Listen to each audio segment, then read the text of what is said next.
क्या है चुनावी माहौल में आप सभी दर्शकों का बहुत बहुत स्वागत है। मैं हूं आपके साथ सत्यम गौर। आज हम अलीगढ़ से समझेंगे कि अलीगढ़ में क्या है चुनावी माहौल, चुनाव को लेकर जनता किस तरीके की बातें कर रही है। जिस तरीके से सभी पार्टियों के जो नेता हैं वो अलीगढ़ पहुंच रहे हैं, इसके साथ ही उत्तर प्रदेश के कई हिस्सों में जा रहे हैं, कई जिलों में जा रहे हैं, पंचायतें कर रहे हैं, इसके साथ ही जनता को संबोधित कर रहे हैं। लेकिन समझना बेहद जरूरी है कि जनता के दिल में क्या चल रहा है। आखिर जनता 2022 में होने वाले विधानसभा चुनाव को लेकर किसको चुनेगी, ये जानना बेहद जरूरी है। तो इसी को लेकर आज हमारे संवाददाता आपको बताते चले कि भूपेंद्र अलीगढ़ में मौजूद हैं और अलीगढ़ से सीधा वो जनता से बात करेंगे। इसके साथ ही पार्टी के कुछ कार्यकर्ताओं से बात करेंगे। अलग अलग पार्टी के कार्यकर्ता भी वहां पर मौजूद हैं। आपको बताते चले कि बीजेपी से कुछ कार्यकर्ता मौजूद हैं, समाजवादी पार्टी के कार्यकर्ता मौजूद हैं, अलग अलग पार्टी के कार्यकर्ता मौजूद हैं, आम जनता भी मौजूद है। सीधा बात करेंगे कि क्या कुछ जनता चाहती है और जनता के दिलों में क्या कुछ चल रहा है। जिस तरीके से सरकार ने विकास को लेकर तरह तरह के वादे किए थे और बेरोजगारी को लेकर रोजगार देने के वादे किए थे, क्या वो वादे जमीनी हकीकत में साकार हो पाए हैं या नहीं हो पाए हैं, इसी को लेकर सीधा हम चल रहे हैं अलीगढ़। और अलीगढ़ में हमारे संवाददाता भूपेंद्र मौजूद है। भूपेंद्र, आप तक आवाज पहुंच रही है? जी, आवाज पहुंच रही है सत्यम जी। भूपेंद्र, आज हम आपसे जानेंगे कि क्या है चुनावी माहौल अलीगढ़ में। अलीगढ़ में क्या चाहती है अलीगढ़ की जनता, 2022 में किसकी तरफ जाएगी अलीगढ़ की जनता, बताइए। जी बिल्कुल सत्यम जी, बता दूं कि क्या है चुनावी माहौल अलीगढ़ से। मैं आज सभी कार्यकर्ता मेरे साथ मौजूद हैं सभी पार्टियों के, और मैं इनसे आज सबसे जानूंगा कि क्या है अलीगढ़ का चुनावी माहौल। बारी बारी से मेरे पास बीजेपी के कार्यकर्ता है, कुछ ओबीसी पार्टी के कार्यकर्ता है और ये आपके कांग्रेस और सपा दोनों के कार्यकर्ता है। तो मैं बारी बारी से जानूंगा कि उनकी क्या है रणनीतियां इस विधानसभा चुनाव में और क्या क्या विकास के वादे कर रहे हैं, वो मैं बारी बारी से जानने की कोशिश करता हूँ। जी, क्या नाम है आपका? हरी किशन अग्रवाल। आप बीजेपी से हैं? भारतीय जनता पार्टी से। ये आपकी जो पार्टी किस रणनीति के तहत चुनाव माहौल में आ रही है? उत्तर प्रदेश में 4.5 साल का शासन करने के बाद माननीय योगी जी दोबारा चुनाव मैदान पर है। हमने सबका साथ सबका विकास के साथ अपने इसको आंदोलन आगे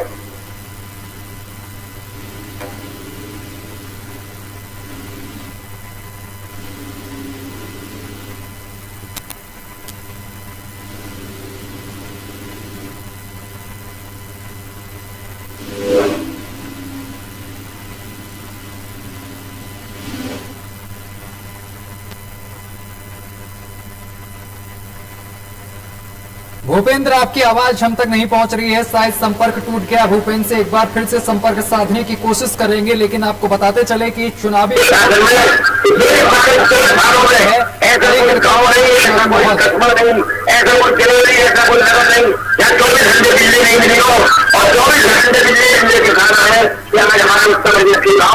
शिक्षित हुए और कारोबार मिला लोगों को और दुकानें खुली और काम मिला, फैक्ट्रियां बनी, लोगों ने कार्य किया और हमारे शहर में जितना भी विकास हुआ तो हमें उनको नजदीक करने के कारण हुआ। हमें इसी बात की उम्मीद है कि हमारे पिछले कोरोना काल के दौरान जो गरीब लोग थे उनको हमारी सरकार ने राशन, आपका अनाज, चावल, घी, तेल सब कुछ फ्री दिया और उनको बराबर निरंतर आगे होली तक हमारी योजना फ्री देने की है और हमने सबको साथ लेकर चले।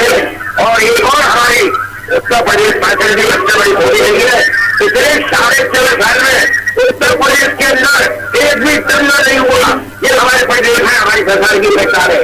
या कभी उत्तर प्रदेश में पहले जो सभा का शासन रहता था, आए दिन दंगे, हिंदू मुस्लिम लड़ाई, यही मूल बच्चे से जगह दिए, बच्चों को खाने नहीं आती और अपनी बहन बेटियां निकलने की। भूपेंद्र, प्लीज समझिए, जरा इनसे जानने की कोशिश कीजिए कि मार्च तक ही राशन क्यों वितरित किया जाएगा। ये भी कोई चुनावी एजेंडा है कि मार्च तक ही समय सीमा की गई है राशन बांटने की, इसके आगे क्यों नहीं, निरंतर क्यों नहीं बांटा जाएगा? सर मैं ये जानना चाहूंगा, ये बीजेपी सरकार केवल मार्च तक ही राशन बांटने की इन्होंने योजना बनाई है। ये इनका कोई चुनावी में कोई इनका निर्णय लिया गया है, चुनाव के कारण लिया गया है, या इनमें क्या लालच है ऐसा कि चुनाव मार्च तक ये केवल राशन बटेगा? जो राशन बांटने की योजना बीजेपी बनाई गई है, जो हमारी डबल इंजन की सरकार है, हम जो 2 भागों में राशन बांट रहे हैं। एक तो ये मार्च से आगे क्यों नहीं बांटने? सरकार से हमें हमारे यहाँ राशन बट रहा है, और एक उत्तर प्रदेश सरकार से, जैसा कि आपको कहना है कि मार्च तक ये हमने राशन बांटने की योजना क्यों बनाएंगे। ये योजना हर 3 महीने बाद, हर 5 महीने बाद इसकी समीक्षा होती है। समीक्षा होने के बाद जो बजट की आवश्यकता होती है उसके अनुसार इसका निर्णय लिया जाता है, और उसके बाद इसके निर्णय को आगे जरूरत पड़ेगी, लगेगा कि हमारे प्रदेश के गरीब लोगों को अनाज की आवश्यकता है, तो ऐसा नहीं है कि ये योजना यहाँ समाप्त कर दी जाएगी। इसके बाद पुनः 3 महीने की बात आएगी, क्योंकि आपको दिखाइए इसके लिए पूरा बजट बनाना पड़ता है।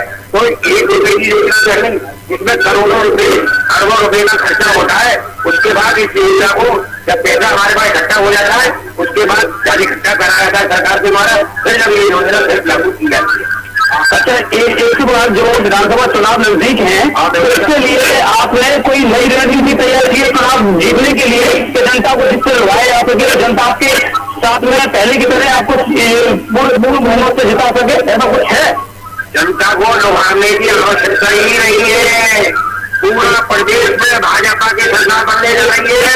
कोई भी किसी गलतफहमी में न है।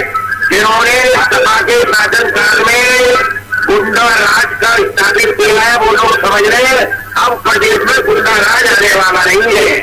अभी पिछले 2 दिन पूर्व जिन लोगों ने, जिन नेताओं ने अरबों रुपए की संपत्ति इकट्ठी की थी, उनके यहाँ अब इनकम टैक्स के छापे पड़ने शुरू हुए। अब सबको असली मालूम पड़ जाएगी कौन सरकार ईमानदार है और कौन सरकार नहीं माने। हमें तो पूरे उत्तर प्रदेश की जनता का साथ है, और हम सरकार बनाएंगे। कि चुनाव से पहले ये छापेमारी क्यों कराई जा रही है? अखिलेश यादव कह रहे हैं कि बीजेपी घबराई हुई है, हार का बता रहा है। बीजेपी कार्यकर्ताओं जानकारी लेना चाहूंगा कि ये चुनाव के टाइम पे ही छापेमारी क्यों कराई जा रही है? उससे पहले छापेमारी का कार्यक्रम क्यों नहीं किया गया? आप बताइए सर कि ये छापेमारी चुनाव के टाइम पे क्यों कराई जा रही है? इसमें क्या चुनावी माहौल को देखते क्या है? हर बात को राजनीति से नहीं बोलना चाहिए। जब सरकार को यह बात महसूस हुई, पूरी जानकारी करने के बाद, जो माननीय मान सिंह के यहाँ बिजली का मिस्त्री था, आज उसने 44 करोड़ रुपए की बोली ले रखी है। तो मैं आपसे ये कहना चाहूंगा कि सरकार को पूरे 5 साल निकल के जा रहे हैं, तब तक मालूम नहीं हुई ये बात, और आज चुनाव का टाइम जब नजदीक आया तो होता है कि मालूम पड़ा के राजमिस्त्री इतने करोड़ रुपए कमा ले गए कि ये वो कर ले। जब तक जांच पूरी नहीं होती कोई भी सरकार किसी के छापा नहीं मारती। ठीक है भूपेंद्र, ठीक है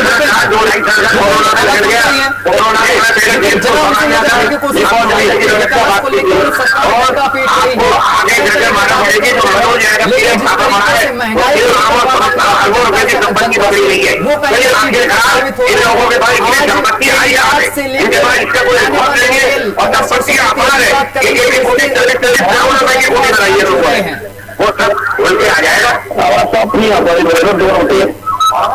आवाज पहुंच रही भूपेंद्र आप तक? राजनीति से हर बात को नहीं लेना।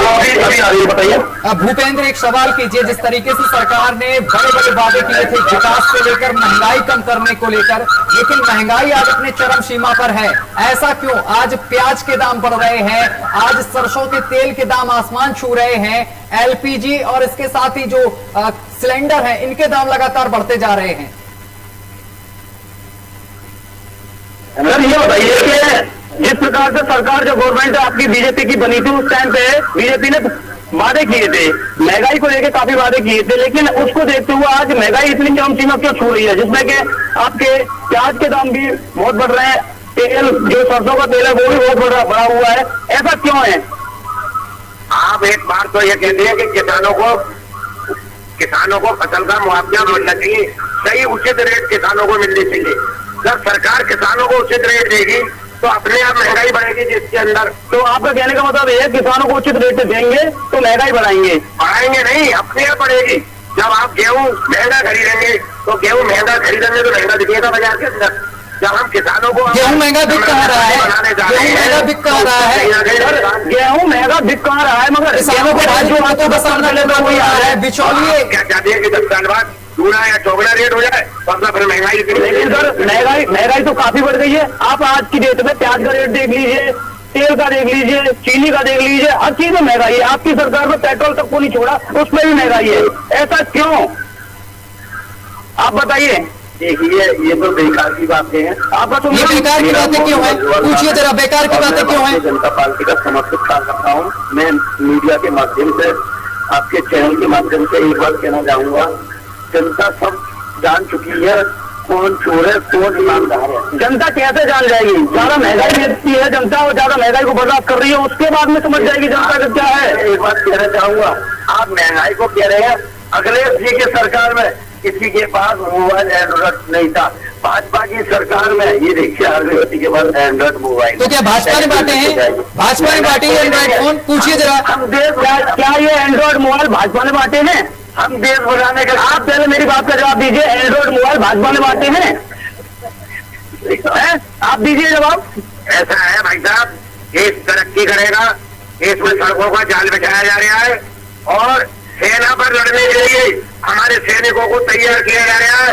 राफेल खरीदे जा रहे हैं, हथियार खरीदे हैं। हमारा रक्षा का बजट अब वर्तमान में इस समय सबसे ज्यादा है और हमारी तरफ जब से चीन ने आंखें दिखानी शुरू की है, हमारे माननीय प्रधानमंत्री के नेतृत्व में अपनी सुरक्षा व्यवस्था को मजबूत किया। भूपेंद्र महंगाई पर बात करिए, भूपेंद्र महंगाई पर बात करिए, घुमाइए मत, इनसे बोलिए, घुमाइए मत, महंगाई पर बात आपकी करिए। बात ठीक है, प्रधानमंत्री ने वो काम किया है, लेकिन देश की जनता को चाहिए महंगाई पे मात खाने वाली चीज।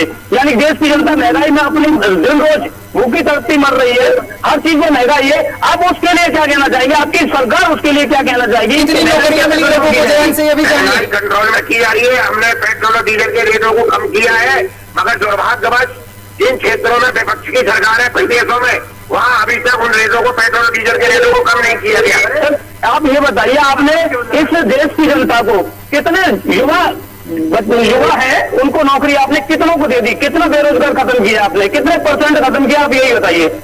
सबसे ज्यादा अगर रोजगार मिले तो भारतीय जनता पार्टी की सरकार में मिले। किस चीज में रोजगार दिया आपने युवाओं को? अभी तक लगातार जब तक 4.5 साल की सरकार उत्तर प्रदेश में माननीय योगी जी की रही है, और सबसे बड़ा जो काम हुआ हमारे यहाँ, हर चीज हमने ऑनलाइन कर दी। निष्पक्षता के अनुसार जितनी रिश्वत पहले नौकरियों में जाया करती थी, वो सारी रिश्वत हमारे माननीय मुख्यमंत्री जी ने समाप्त कर दी। अब सीधा सिलेक्शन और सीधा इलेक्शन होता है। जरा विपक्ष से पूछिए एक बात। सवाल है, विपक्ष से सवाल लीजिए भूपेंद्र जी। मैं इसी बीच में समाजवादी पार्टी के कार्यकर्ताओं के पास जाता हूं और उनसे मैं जानना चाहूंगा कि वो किस प्रकार किस रणनीति के तहत चुनाव में पहुंच रहे हैं और चुनाव में भाग ले रहे हैं। इधर आ जाओ। जी सर, आपका शुभ नाम? मेरा नाम मुंतजिम किदवई है, मैं अलीगढ़ से हूँ। सबसे पहली बात तो ये है कि जनता जिस तरह से जिस भरोसे में इनको लेकर के आई कि विकास होगा, पेट्रोल महंगाई सस्ती होगी, किसानों के लिए अच्छा होगा, ऐसा कुछ भी नहीं हुआ। एक मैनिफेस्टो में इनके बहुत सारे से सबूत लिखे हुए थे कि एक लैपटॉप मिलेगा बच्चों को, 1 GB डाटा मिलेगा, मिलने वाला 5 सालों में 2000 मिलने वाला है। जो वादा कब था? 2017 के मैनिफेस्टो में था। अब वो ये वादा कह रहे हैं कि 2019 में मिलेगा। तो ये हवाई बातें जितनी भी है वो सारे के सारे आप शांत रहिए, मैं आपके पास भी आऊंगा। ना तो किसान कुछ है, ना शिक्षित वर्ग कुछ है, ना मजदूर वर्ग कुछ है। सभी का शोषण हो रहा है, अत्याचार हो रहा है, उनके ऊपर जुल्म हो रहा है, अत्याचार हो रहा है। और किसी तरह की कोई ऐसा काम नहीं किया जो वर्ग के लिए तो उसको ना पहुंचे। और ये जो हानिकारक योजनाएं इन्होंने चलाई, जैसे कि नोटबंदी हो, GST हो, वन टैक्स करके लेकर के आ गए। पूरे हिंदुस्तान में इन्होंने टैक्स लगा दिया। टैक्स करने के बाद जो चीज हमें 10 रुपए में मिलती थी वो आज 15-20 रुपए में मिलने लगी। ये महंगाई हो गई। एक सज्जन हमारे भाईजान भाजपा के माने कह रहे थे कि प्याज हम महंगी खरीदेंगे तभी हम मार्केट में महंगाई हो जाएगी। मैं ये बता दीजिए, प्याज किसान से 15 रुपए ली जा रही है, मार्केट में 75 रुपए क्यों बिक रही है? दूसरा मेरा सवाल ये है कि आपकी कानून व्यवस्था कहाँ चली गई जब एक महिला प्रत्याशी के साथ उसकी साड़ी खींची जा रही है? तीसरा मेरा सवाल, इन्होंने अब तक 5 साल हो गए इनको, इनका मैंने तीसरा भी बता दिए सर, उसमें इन लोगों ने कितने लैपटॉप दे दिए? तीनों सवालों के सवाल इनसे पूछिए, आंसर मिल जाएगा आपको। मेंबर साहब हाँ सर मेंबर जी, ये आप बता सकते हैं इनके तीनों सवालों में जवाब? क्या सवाल थे? सबसे पहला तो महिला प्रत्याशी के साथ में साड़ी खींची जाती है, यानी कि महिला से अभद्रता। और दूसरा सवाल का इनका सपा मुखिया ये बयान देता है, सपा मुखिया माननीय मुलायम सिंह जी तो बच्चे हैं, बच्चों से गलती हो जाती है, वो ऐसा आदमी जो आदमी बलात्कारियों के लिए ये कहता हूँ, जो आदमी ये कहता हूँ महिला सुरक्षा की बात कर रहे हैं इनके समाज में। देखिए महिला के बारे में मैं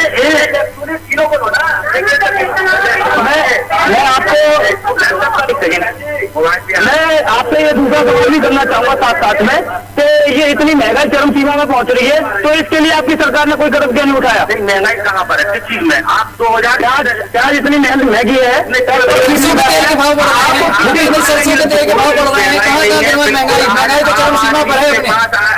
सरसों या कोई सा भी तेल ले लीजिए, सब पे महंगाई बढ़ रही है। ऐसी कौन सी चीजें जो सस्ती मिली है, जो मात्र 1 रुपए की आती थी आज की डेट में 2 रुपए की आ रही है, और आप बताओ महंगी नहीं है? 2 रुपए की आती है, बताइए आज भी मात्र 1 रुपए में है। आप देखिए जमाना बदल चुका है, मोदी योगी के सरकार में आज देश बहुत तरक्की पर है। आज मार्गों में आज जगह मैं अपने वार्ड की बात बता दूं। अच्छा सर, आपसे मैं ये जानना चाहूंगा कि भाजपा सरकार में 5 ऐसे अच्छे काम बताइए जिसमें कि सभी आम जनता को फायदा ही हुआ हो, नुकसान ना हुआ हो। भाजपा की सरकार में सबसे पहले हमारे पास जो कोरोना की सबसे बड़ी जंग थी, उसमें फ्री वैक्सीनेशन का काम भारतीय जनता पार्टी की सरकार में माननीय योगी जी के प्रदेश में सबसे ज्यादा वैक्सीनेशन का काम सरकार ने किया है और सरकार ने नहीं किया। और उसके अलावा और आपको मैं बता दूं, स्मार्ट सिटी के तहत हमारे 18 जिलों को लेके देखिए मुझे बोलने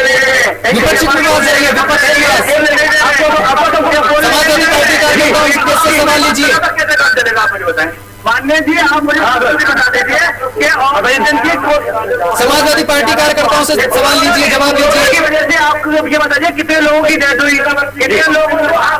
अच्छा मैं इसी बीच में महिला जो भाजपा कार्य करती हैं उनके पास जाता हूँ, बिल्कुल और उनसे मैं पूछता हूँ। माननीय योगी मोदी के राज में सबसे पहले तो बेटियां सुरक्षित है। अगर किसी लड़की के साथ रेप होता है तो उनके सांसद बोलते हैं अरे पहले तो माननीय सांसद जी बोलते हैं आप अपने आप को बचा ना सके तो आप इंतजार करिए, किसी बेटी के साथ रेप होगा तो ये कहेंगे बेटे को इंतजार करिए। तो आपका कहने का मतलब ये है कि भाजपा सरकार जब से आई है और जब से ये बलात्कार और ये ऐसे बिल्कुल नहीं। मैं आपकी जानकारी दुरुस्त करने के लिए बता दूं कि अभी आज से 4 दिनों पहले पिकाबा में एक लेडी के साथ में बलात्कार होने के बाद में कदम से काट दिया गया। क्या वो भाजपा सरकार नहीं थी उस टाइम पे? ठीक है, सांसद बोलते हैं अगर आप अपने आप को बचाव न कर पाए तो आप एंजॉय करिए। ये 8 दिन पहले तो मैडम भाजपा ही सरकार थी, उसी में हुआ। और अभी तक की लिस्ट में ये हुआ है कि अभी तक अपराधी हाथ नहीं आ पाए हैं, पकड़ में नहीं आए। आप कुछ कहना चाहोगे इसके बारे में? देखिए करने वाला ही समझ जाता है करके, ऐसा नहीं है। भारत योगी जी बहुत जल्दी उसका परिणाम देते हैं हाथ में, ये आपको भी पता है। योगी जगह आपको मैं जानना चाहूंगा कि ये जो भाजपा सरकार में इतनी महंगाई चरम सीमा पर बढ़ रही है, इसके बारे में आप क्या कहोगे? बहुत अच्छी बात है। यानी कि आपका कहना यह है कि इससे भी ज्यादा महंगाई और भूपेंद्र आवाज पहुंची।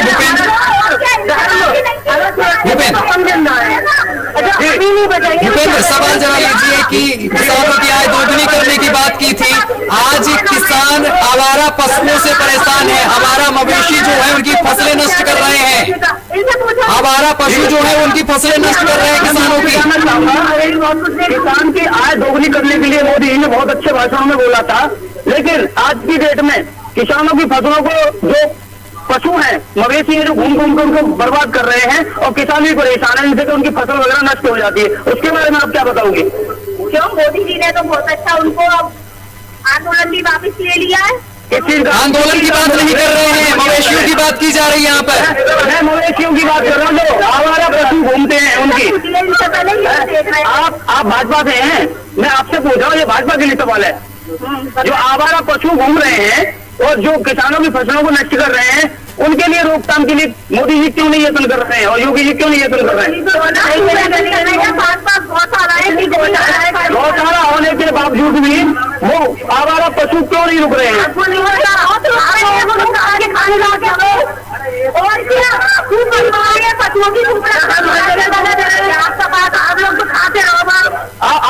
आप बताना चाहोगे आवारा पशु के लिए रोकथाम क्यों नहीं हो पा रही है? चल रही है।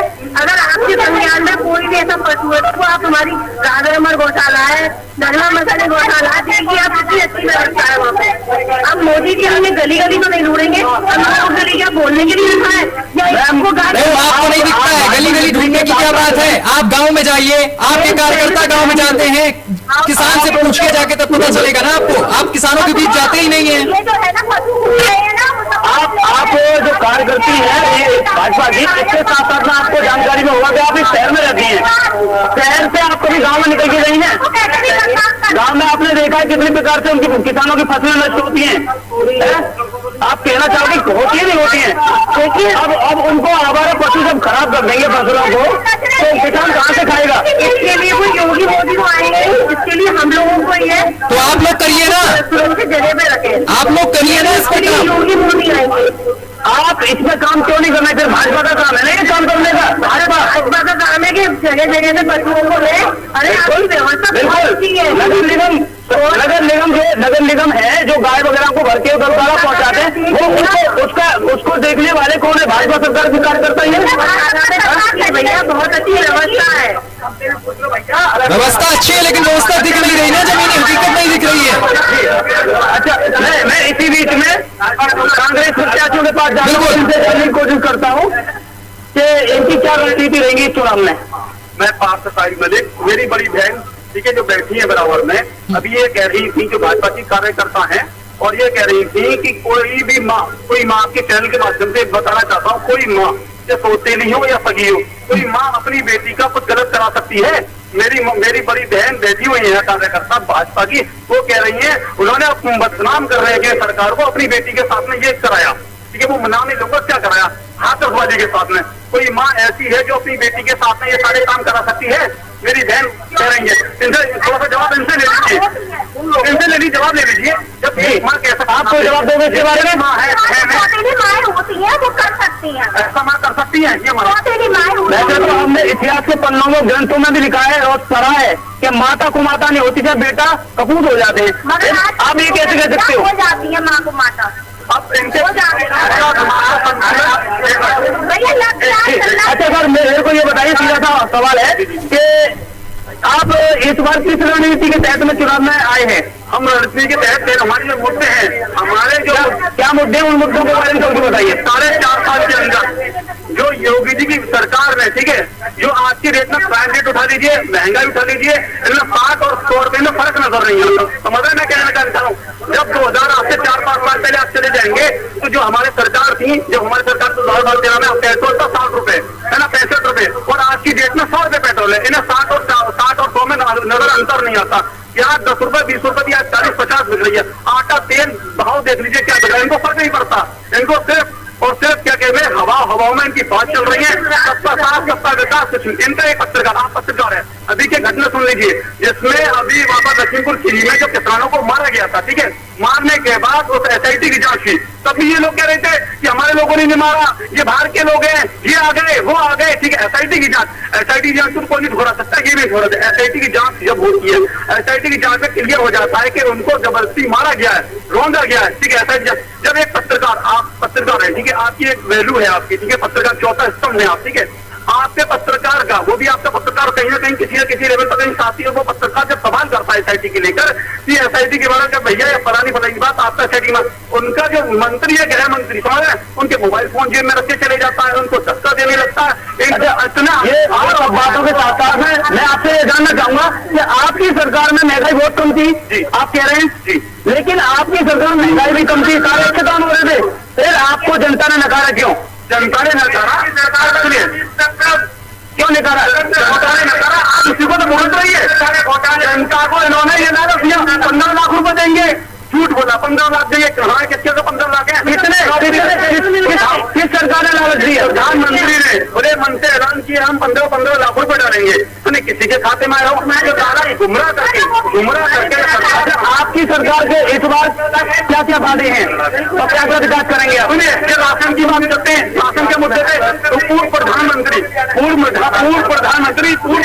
अटल बिहारी वाजपेयी वो ये कहते थे कि राशन मत दो, निकम्मे लोग हो जाएंगे, तुम राशन दे। वो कहते थे शिक्षा दो, वो कहते थे मेडिकल दो, वो का रोजगार दो। प्रधानमंत्री ऐसे इन्हें सिर्फ राशन में 2 किलो राशन, चावल और घी तेल में अटकाए रखो। अभी देखिए पूरी 5 साल कभी घी रिफाइंड नहीं बना, रिफाइंड नहीं मिला राशन में, एक बार रिफाइंड कर दिया। ठीक है, आप 4 साल से कहाँ थे? कोरोना 2 साल पहले आया, 1.5 साल पहले आया, लोग परेशान थे। जहाँ बच्चे 3-3 एडमिशन कर रहे थे, आप राशन की जगह जहाँ बच्चे घर पर बैठना, 4 बच्चे जिसके थे, 3 बच्चे थे, 2 बच्चे थे, वहाँ एक बच्चा स्कूल नहीं है, बराबर का फीस नहीं कर पा रहे हैं। तो आप स्कूल की फीस माफ कराते हैं, पूरी यूपी में कर देते, फीस हम माफ कर दिए। राशन देने से नहीं चल रहा, 10 किलो 20 किलो गेहूं देने से उसका घर परिवार नहीं चल रहा। एक सिलेंडर 600 रुपए का, 600 रुपए का सिलेंडर 1000 रुपए का कर दिया। एक आदमी पुताई पेट गरीब आदमी जो है 300 रुपए महीना कमा, 300 पर डे कमाता है, एक सिलेंडर। अच्छा 3 दिन की कमाई मिला। और आपसे मैं ये जानना चाहूंगा, अगर उत्तर प्रदेश में सपा की सरकार आ जाती है तो कैसा रहेगा?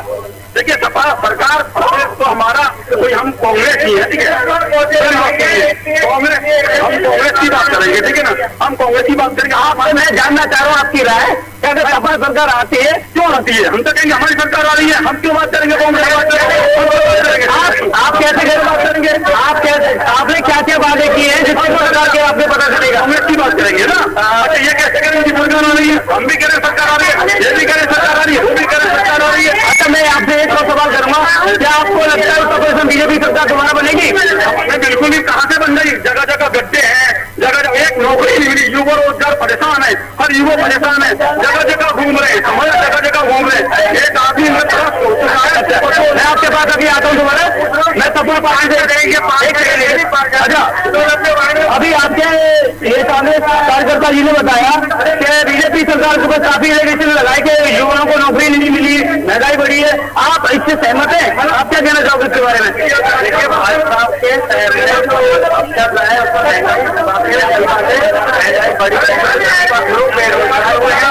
के लोगों के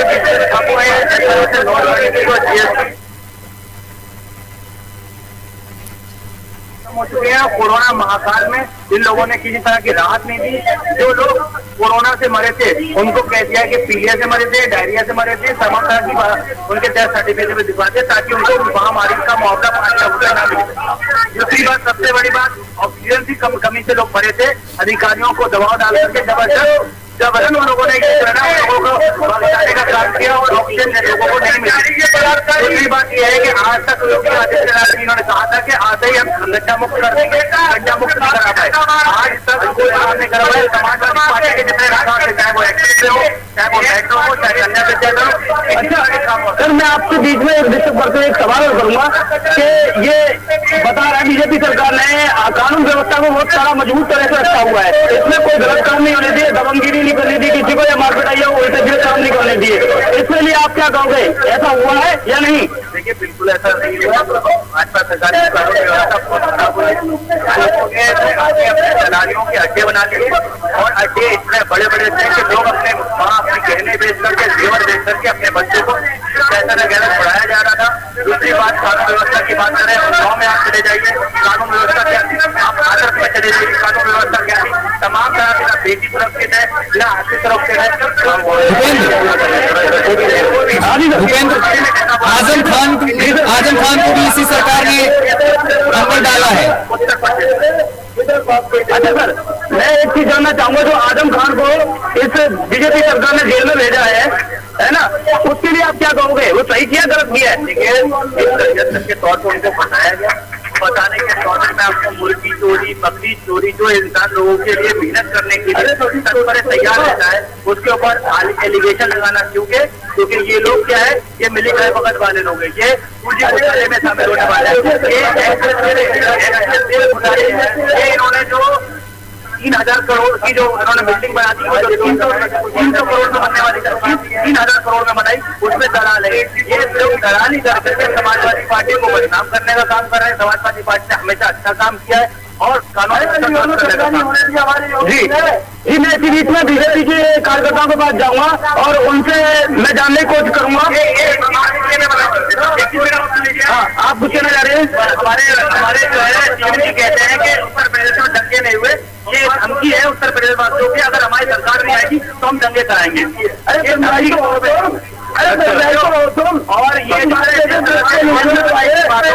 लोगों को डराने का काम कर रहे हैं। जनता समझो 2022 में बहुत अच्छी जवाब देगी अच्छा, इसी चुनावी में समाजवादी पार्टी इसी चुनावी माहौल में मैं ओबीसी पार्टी के कुछ कार्यकर्ता हैं मेरे साथ में, मैं उनसे भी जानूंगा कि उनकी क्या रणनीति है और वो बीजेपी को किस तरह से मात देंगे। जी सर, आपका नाम? तो गुलजार अहमद कहते हैं और MIM का एक जी भाई है। मैं ये कहना चाहूंगा, हमारे बाप दादा और हम 70 साल से जिन पार्टियों को वोट देते आए हैं, हम तो हिसाब उनसे मांगेंगे। हमने कोई कभी बीजेपी को वोट नहीं दिया, हमारे बाप दादाओं ने वोट नहीं दिया, तो हम बीजेपी से हिसाब क्यों मांगे? हम तो हिसाब मांगे कांग्रेस से मांगे, समाजवादी से मांगे। तो मुसलमानों का जो उत्पीड़न हुआ, मुसलमान आज सबसे ज्यादा पीछे जा रहे हैं। आपका कहने का मतलब क्या है? किस पार्टी में आप मुसलमानों का सबसे ज्यादा उत्पीड़न हुआ है? मेरे हिसाब से जो धोखा करता है वो समाजवादी ने धोखा करा। अगर समाजवादी 18% मुसलमानों का इसी बीच में सर मैं सर सपा पार्टी के पास जाऊंगा। जब सपा पार्टी में एलिगेशन लगाया ओबीसी पार्टी वालों ने कि सबसे ज्यादा मुस्लिमों का उत्पीड़न समाजवादी ने किया है, उस पर वो क्या कहना चाहेंगे मैं पूछूंगा। जी सर, तब समाजवादी पार्टी ने बताया कि ओबीसी पार्टी के कार्यकर्ताओं ने कि सबसे ज्यादा उत्पीड़न मुसलमानों का आपने किया, 18% उनको आरक्षण नहीं दिया। अभी भाई साहब ने एक कहा था मुजफ्फरनगर दंगे समाजवादी पार्टी ने कराए। आपको पता शायद नहीं है, आपने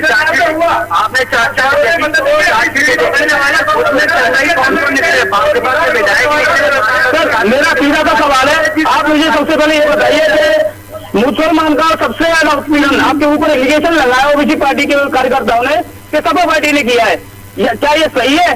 देखिए, ये जो पर्दे के पीछे वाले जो भाजपा के जो है ना गठबंधन वाले लोग हैं, जब राज्यसभा चुनाव हो रहे हैं,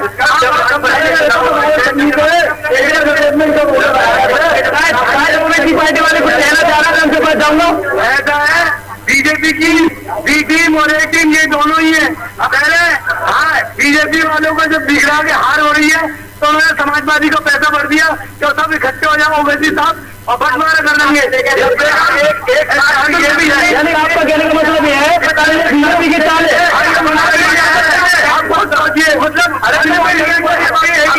मुलायम सिंह यादव जी है, खुद पार्लियामेंट में ये बात कही कि मोदी जी हम चाहते हैं कि आप ही प्राइम मिनिस्टर बने। सबसे बड़ा साक्षी यही है, तो बी टीम कौन हुई? अच्छा, बी टीम यही है जिसमें कि मुजफ्फरनगर के दंगे हुए, जिसमें मुसलमानों का उत्पीड़न हुआ।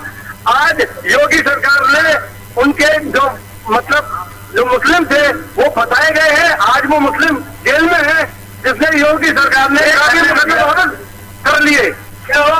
योगी सरकार ने काफी मुकदमे वापस कर दिए। क्या जिनके मुकदमे वापस किए हैं क्या वो सही बंदे थे? अरे मुलायम सिंह ने आज ज्यादा कंपनी का मुकदमा खत्म कराया जो है।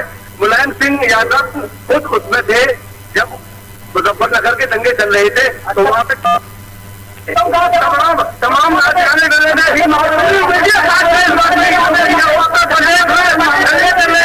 कोई भी मंत्री कोई भी संतरी कोई वहाँ नहीं पहुंचा, तो ये सबसे बड़ा उत्पीड़न है। 18% का बदलाव मुसलमानों को बेवकूफ बनाया, 18% का बदलाव 18% आरक्षण सत्ता में आ गए और वो वादा अखिलेश जी पूरा कर लेंगे।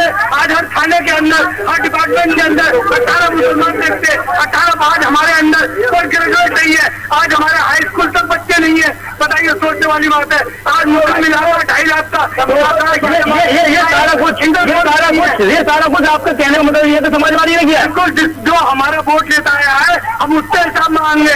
समाजवादी ने हमारा उत्पीड़न किया है, हम समाजवादी को दोषी मानते। तो आप उनसे जवाब मांगना चाहोगे? हम जवाब नहीं, हम अपना प्रत्याशी उतारेंगे और इंशाल्लाह ताला जीत कर दिखाएंगे। जी बिल्कुल, मैं जानना चाहूंगा उनसे, जो ओबीसी पार्टी के कार्यकर्ताओं ने जो इतने सवाल किए आपने भी सुने हैं, तो आप उनके बारे में क्या कहोगे? यही बात मतलब कहानी बना करके ये जो बीजेपी को अब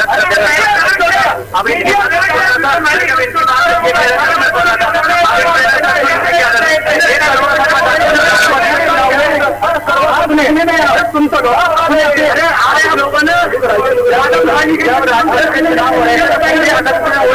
राष्ट्रपति के चुनाव में किसकी पार्टी को वोट दिया? हाँ जी, कुछ कहना चाहोगे इस सवाल में? आप राष्ट्रपति के चुनाव में ओबीसी पार्टी ने किसको वोट दिया? राष्ट्रपति के चुनाव में ओबीसी पार्टी ने जिसको भी वोट दिया मैं उसकी गहराई में नहीं जाऊंगा। अच्छा, ये नहीं बताना चाह रहा, आप ही बता दीजिए। इन्होंने बीजेपी को वोट दिया। दूसरी बात आपको बता दूं, जितने भी विकास कार्य हुए वो समाजवादी पार्टी के साथ। अच्छा, मैं ये जानना चाहूंगा सपा पार्टी से, भाई साहब ने कहा कि बच्चे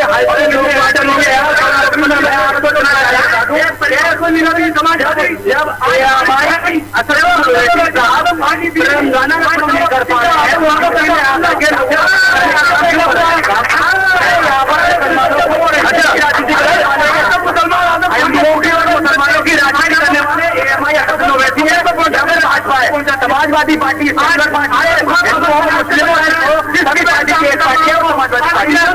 सर, आपको क्या लगता है ओबीसी पार्टी अलग होने के कारण क्या ये सपा पार्टी को काफी नुकसान होगा क्या?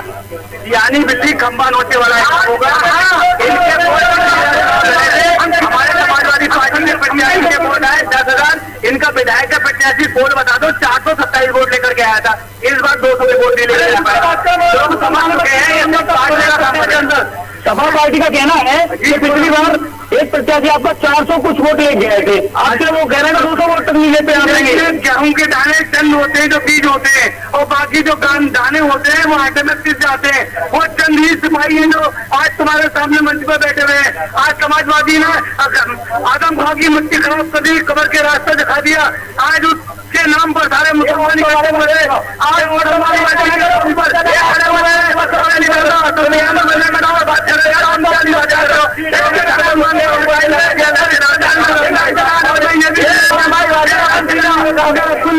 आदम खाना बेटा अगर यकीन हो गया तो उसके जिम्मेदार ये लाल टोपी वाले हमारे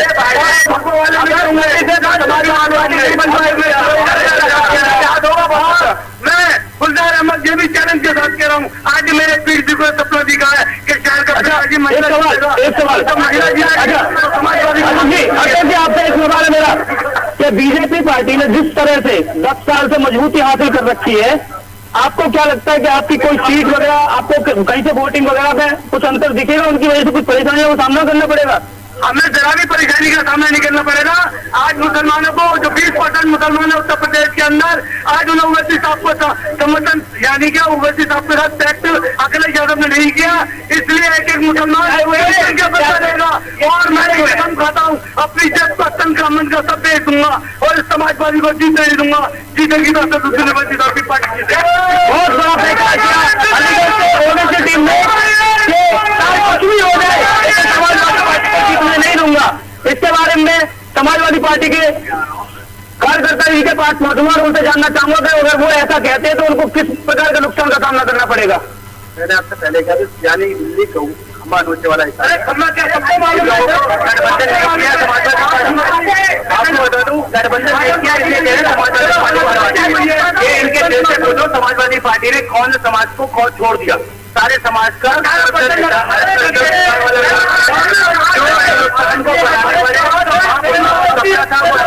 पार्टी ने पूरा किया है। आज समाज के लोगों को पेंशन देने का काम किया है, आज समाज के लोगों को काम देने का काम किया है, चाहे विद्यार्थियों को लैपटॉप देने का काम किया है।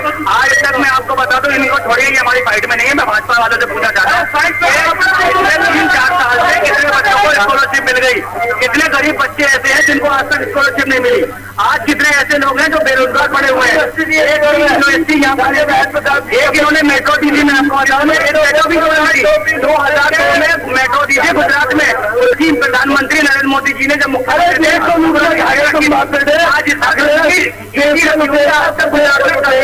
नहीं हुआ। आप पढ़िए और पढ़ करके मुझे जवाब दीजिए। मैं जवाब चाहूंगा समाजवादी पार्टी ने अभी आपके ऊपर एलिगेशन लगाए हैं, इनके बारे में आप क्या कहोगे?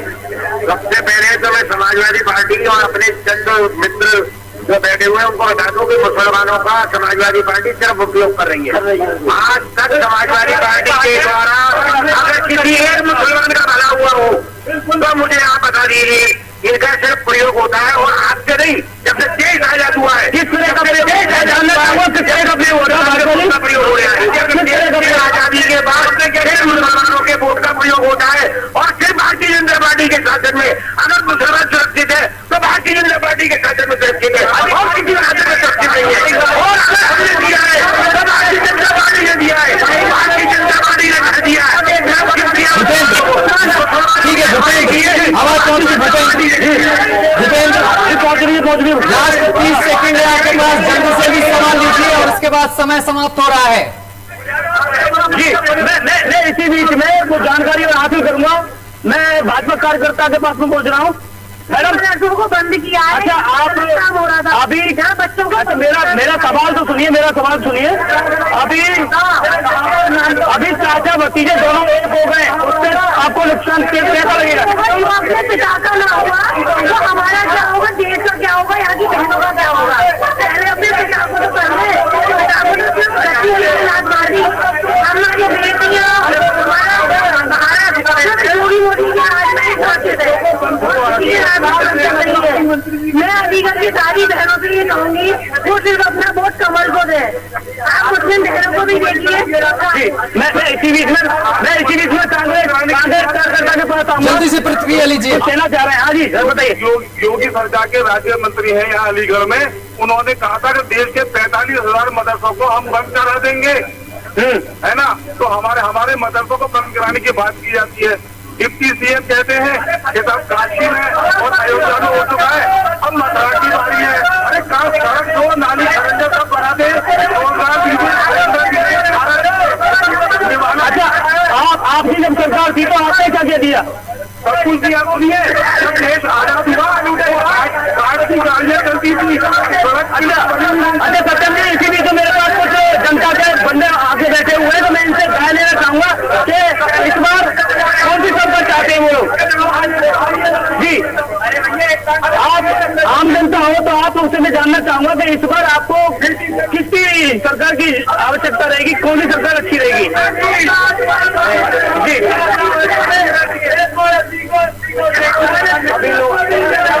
सभी लोगों से निवेदन है, तीनों पार्टियों के लोगों से निवेदन है कि बात सुने,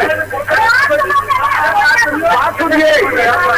हाँ बताइए। मेरे सामने बैठे हुए AIM के सदस्य और नेता जो कुछ भी हैं और उनकी पार्टी के मुखिया ने क्या बोला था कि अपने से इस देश से फौज को हटा दीजिए, पुलिस को हटा दीजिए, आधा घंटे में सब सिखा देंगे। एक बात सुनिए, एक बात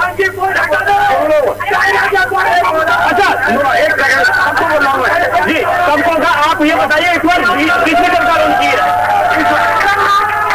आप जल्दी से बताइए। इस बार सरकार उस व्यक्ति की होनी चाहिए देश की सुरक्षा के प्रति जिम्मेदारी के साथ में शासन को। जनता किसकी सरकार चाह रही है, सपा बसपा या बीजेपी? जनता अपने आप को इस समय मोदी जी के नेतृत्व में सरकार बनाना चाहती। इतनी महंगाई होने के बावजूद भी जनता चाह रही है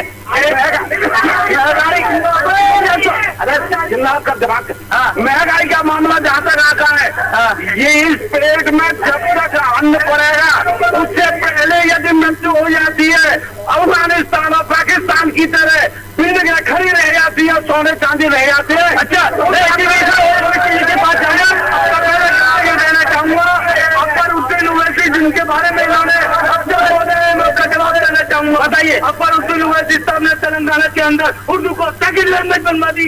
ये कहाँ बैठे? अगर कांग्रेस किसी की सगी होती तो हिंदुस्तान के अंदर उर्दू सेकंड लैंग्वेज होती, लेकिन इस कांग्रेस की कबर खोदने वाले फावड़े ने हमारा सत्यानाश किया है।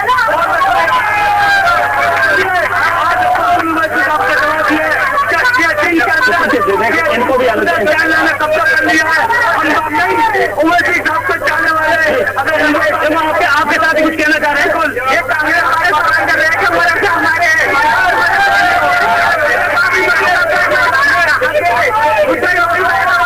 अच्छा मैं आपसे ये पूछना चाहूंगा, दोबारा से अगर बीजेपी आती है तो वो आपको कैसी सरकार लगेगी?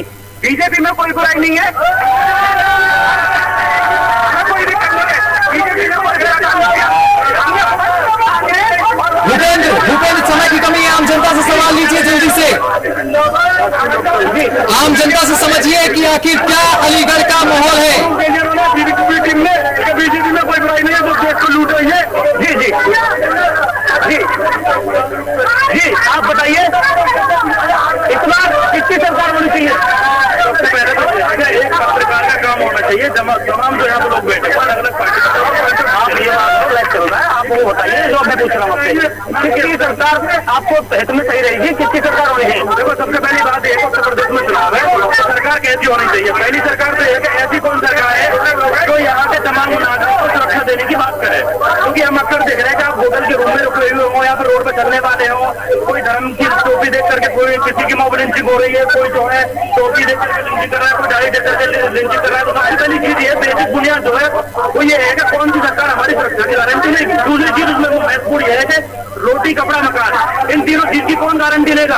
ऐसा थोड़ी नफाजों से सरकार चलती रहेगी। रोजगार की आवाम को जरूरत है, उसकी सुरक्षा की, तो जो उनकी सुरक्षा की बात करेगा, जो उनके अधिकारों से लड़ने की बात करेगा, उनको यहाँ की जनता सुनेगी। बाकी तो किसान लक्ष्य ले लेकर के बैठे, जब नेता गाँव में जाएंगे तो उनका स्वागत करेंगे। जी, मैं इसीलिए आम जनता के पास दोबारा वापस चाहूंगा और आम जनता से जानने की कोशिश करूंगा कि अलीगढ़ के हित के लिए ये कौन सी सरकार सही रहेगी और किसके सर में ताज रहना चाहिए? अलीगढ़ के हित की दृष्टि से, प्रदेश के हित की दृष्टि से जो यहाँ के नागरिकों को सुरक्षा प्रदान कर सकता है कोई, उससे वो सरकार जो यहाँ की समस्याओं के प्रति ज्यादा जागरूक रहा है वो व्यक्ति।